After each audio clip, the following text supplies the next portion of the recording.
Oi, tudo bem? Meu nome é Natasha Orestes, sou conhecida na rede também como hashtag Projeto Histeria. Esse é o segundo episódio da história sobre o Projeto Histeria. Eu quero contar pra vocês como ele nasceu e por quê, né? A partir do momento que eu comecei a entender a minha história de violências sexuais que vem desde a infância, eu passei a notar que a cultura do estupro, ela não é só um detalhe, né? A cultura do estupro é central na questão política, inclusive na questão política que a gente viveu sobre o golpe, né? Contra a presidenta democraticamente eleita com 54 milhões de votos. Eu entendi que o sexo feminino não pode contar a história. Porque a partir do momento que você é estuprada, você sofre a violência física, né? Mas também sofre a violência simbólica de não poder narrar o que aconteceu a partir da sua perspectiva, e você está impedida, isolada politicamente de tudo, né? Você tem que guardar o segredo, né? É uma cultura do segredo, a cultura do estupro. Então eu comecei a perceber a cultura do estupro como central e a entender que mesmo dentro do feminismo, a voz política das sobreviventes de estupro que estão entendendo as próprias questões como questões centrais, não tem espaço, né? Não há espaço para nós politizarmos as nossas vozes e contextualizarmos e relacionarmos com a política, né? E foi muito doloroso para mim chegar a esse estágio de lucidez em que eu entendo o próprio movimento feminista como como algo que tem reproduzido a própria cultura do estupro, que seria algo que a gente deveria estar combatendo juntas, né? Então, a partir desse momento que eu comecei a ver que a minha voz, quando eu comecei a levantar ela foi diagnosticada como louca, né, histérica. Daí vem o nome do projeto, né, Histeria. Então eu pensei, poxa, né, eu estou sendo analisada pela sociedade e essa análise tá me trazendo silêncio. Como é que eu vou fazer pra furar esse silêncio, se a minha voz não é bem-vinda dentro dos espaços que ela deveria ser? Aí, eu, como professora de literatura, eu sou formada em letras, eu comecei a pensar, bom, eu preciso de um jeito para inverter essa história, né? Já que a história foi invertida desde a Bíblia, né? Se a gente for lembrar da simbologia da Gênese, que inverte a história do nascimento, né, da humanidade, faz a gente ser representada como aquelas que vieram depois, aquelas que nasceram de uma costela, né? Isso é uma inversão da história e da realidade. Como é que eu faço para inverter tudo de novo, né? Já que a própria língua portuguesa e a maioria das línguas que existem hoje, elas são divididas entre sujeito, né?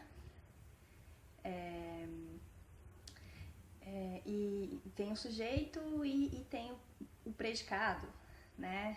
A gente tem o sujeito e o predicado na linguagem.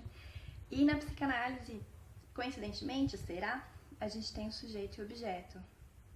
E o sujeito da história, né, do pensamento humano, é o sexo masculino, até hoje branco, né?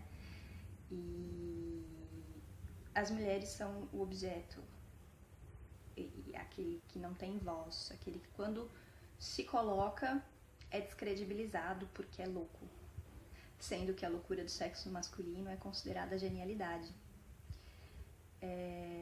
Então eu pensei, como que eu vou fazer para inverter tudo isso, né? Para eu manter a minha sanidade tendo essa consciência, porque quando a gente tem essa consciência do que está acontecendo com a gente, e a gente entende que a sociedade não tem essa consciência e que essa consciência ela vai ser impedida de ser expressa, é óbvio que a gente começa a se sentir louca, né? E foi isso que aconteceu comigo por um tempo. Me senti muito mal, muito isolada, né?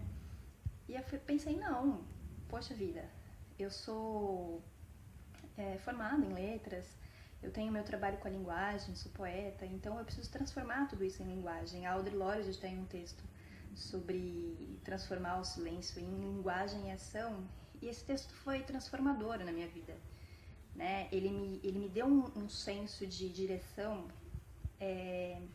muito forte. E a Audre Lorde, poeta, preta, lésbica, né? Mãe, então ela é a minha grande referência, né? Nessa quebra do silêncio.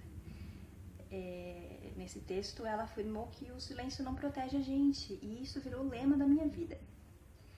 Então, como que faz pra gente conseguir inverter isso tudo, né? E mostrar pro próprio movimento feminista o quanto ele está reproduzindo a cultura do estupro quando silencia as vozes das sobreviventes que querem mostrar que o estupro é central, né? A cultura do estupro é central. A cultura do estupro é uma cultura de guerra. E tudo gira em torno disso, porque tudo gira em torno do esquecimento das nossas memórias. Esse esquecimento, ele está ligado com a cultura do estupro, que é uma cultura de criar o trauma pra gente criar o trauma, né? E fazer com que a gente não possa expressar o trauma pra sequestrar essas memórias. É isso que está acontecendo há milênios. Como que faz, né? Como que eu, poeta, comunicadora, ex-publicitária, formada em letras, profissional da linguagem, poderia reverter tudo isso? Não só por altruísmo, por outras pessoas, mas pela minha própria sanidade, né? É uma luta por mim. Então eu comecei a pesquisei sobre psicanálise, pesquisei sobre tudo que você possa imaginar, e entender, então quer dizer que eu não sou sujeito da história porque eu sou do sexo feminino. Então o que eu tenho que fazer? Eu tenho que ser sujeito da história, independente de isso ser bem-vindo ou não. Então eu serei sujeito da história, e a partir disso eu comecei a inverter a situação. Então quer dizer que eu não posso ser sujeito. Eu vou inverter a situação da seguinte maneira. A partir do hashtag Projeto Histeria, tudo que tiver contato com esse projeto será objeto de análise. E eu serei o sujeito da análise. E qualquer sobrevivente de estupro que quiser participar pode fazer isso, né? E foi isso que eu comecei a fazer. A partir do momento que eu comecei a fazer isso, eu senti uma grande força dentro de mim, né? E nada pode me tirar essa força mais, porque agora eu já me tornei sujeito, embora não reconhecida pela sociedade, não reconhecida dentro dos movimentos sociais. Eu já sou, já era, entendeu? E tem muita mulher vindo comigo, felizmente, né? São as sobreviventes estão comigo. Então, eu comecei a analisar a sociedade, de analisada, de objeto, eu passei para sujeito. E isso é possível a gente fazer através da linguagem. A língua, ela é imposta, né? A gente tem a história no Brasil de extinção de várias línguas indígenas. E essas línguas foram, as línguas, tanto quanto os povos, foram exterminados por motivos, né, óbvios de dominação, da supremacia branca e masculina. E isso me mostrou que por que uma linguagem, toda uma língua, todo o sistema linguístico é deletado da história, assim como a voz das mulheres foi deletada da história. Porque a linguagem é potente, né?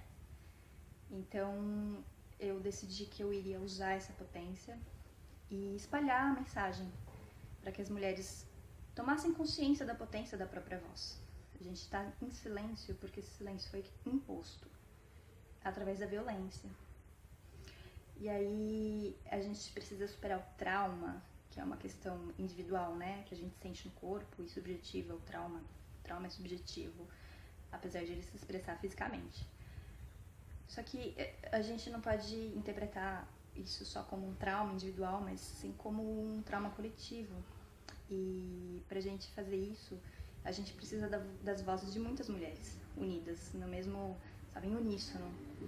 Então esse é o objetivo do Projeto Histeria. embora esteja no começo, já tem bastante mulheres engajadas. Eu tenho um grupo de sobreviventes chamado Sobreviventes por Justiça. O hashtag Projeto Histeria virou um selo de indicação de cultura, de conteúdo livre da cultura do estupro. E agora ele virou também um selo que representa uma comunicação estratégica contra essa cultura. E ele será usado para escrever o primeiro pacto pelo fim do casamento infantil, porque focar nas crianças, focar nos direitos reprodutivos das meninas é a melhor coisa que a gente pode fazer nesse momento. A ONU mesmo afirmou que até 2030 20 milhões de meninas estarão em situação de casamento infantil. E aí a gente precisa se unir contra isso. E o hashtag Projeto Histeria é a aplicação de uma outra metodologia que eu criei, que é o Hair Storytelling, que é uma metodologia de contação de histórias do sexo feminino, pra gente furar esse silêncio, né? O hashtag Projeto Histeria, ele é a aplicação prática do Hair Storytelling. E também o Mulher Artista Resista é de minha autoria. Ele viralizou, ele esteve presente nas ocupações em todo o país ano passado, ainda está presente na vida de mulheres artistas por todo o país. Tá muito legal, ele virou tatuagem, virou selo, virou adesivo, virou bottoms, virou grafites, virou música, né? Provando aí que a minha capacidade linguística é boa, né? E que a gente precisa resistir, seja na arte, seja no combate à cultura do estupro e seja no empreendedorismo também, que é o que eu tô fazendo, né? Então é isso. Em breve... Eu tô te ajudando. Obrigada. Em breve eu farei o 3º episódio. Eu espero que você assista e continue assistindo essa série, que ela é muito importante para todas nós.